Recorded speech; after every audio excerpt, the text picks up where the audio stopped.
Hello বন্ধুরা, চলে এসেছি আরও একটা মিনি ব্লগ নিয়ে। তো এবারে আমরা চলে গিয়েছিলাম অ্যাক্রোপলিস মলের ফুড কোর্টে। ফুড কোর্ট থেকে আমরা ট্রাই করে নিয়েছিলাম বার্গার কিং।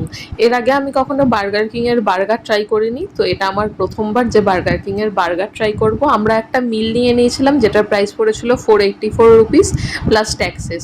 তো এটার মধ্যে ছিল একটা ট্যাকো, একটা বার্গার, দুটো ফ্রেঞ্চ ফ্রাই আর দুটো কোল্ড ড্রিঙ্কস।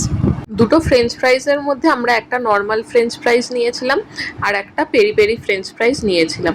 তার জন্য 30 টাকা আমাদের অ্যাড অন পড়েছিল কম্বোটার সাথে। আর নিয়ে নিয়েছিলাম এই পিৎজা পাফটা, এটা ভেজ পিৎজা পাফ, এটার প্রাইস পড়েছিল 49 রুপিস। বার্গার কিংয়ের আরও আউটলেট আছে, তোমরা চাইলে সেই আউটলেটগুলোতেও যেতে পারো। তবে তোমরা যদি এই অ্যাক্রোপলিস মলের আউটলেটটাতে যেতে চাও, লোকেশানটা আমি ডিসক্রিপশান বক্সে দিয়ে দিয়েছি, তোমরা চেক আউট করে নিও। তো এবার টেস্ট করবার পালা।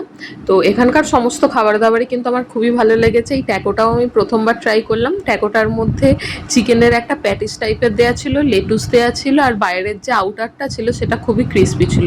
তো অল ওভার ট্যাকোটা আমার খুব ভালো লেগেছে। ফ্রেঞ্চ ফ্রাইস তো নর্মালি যেমন হয়ে থাকে সেরকমই ছিল। আর এই বার্গারটা আমরা নিয়েছিলাম কোরিয়ান চিকেন বার্গার। এটা কিন্তু যথেষ্ট স্পাইসি ছিল। স্পাইসির পাশাপাশি এটা কিন্তু বেশ ফ্লেভারফুলও ছিল আর জুসিও ছিল। অনেক সময় দেখেছি অনেক বার্গার ড্রাই লাগে, কিন্তু এই বার্গারটা একদমই আমার ড্রাই লাগেনি, মানে একদম পারফেক্টলি ব্যালেন্সড ছিল।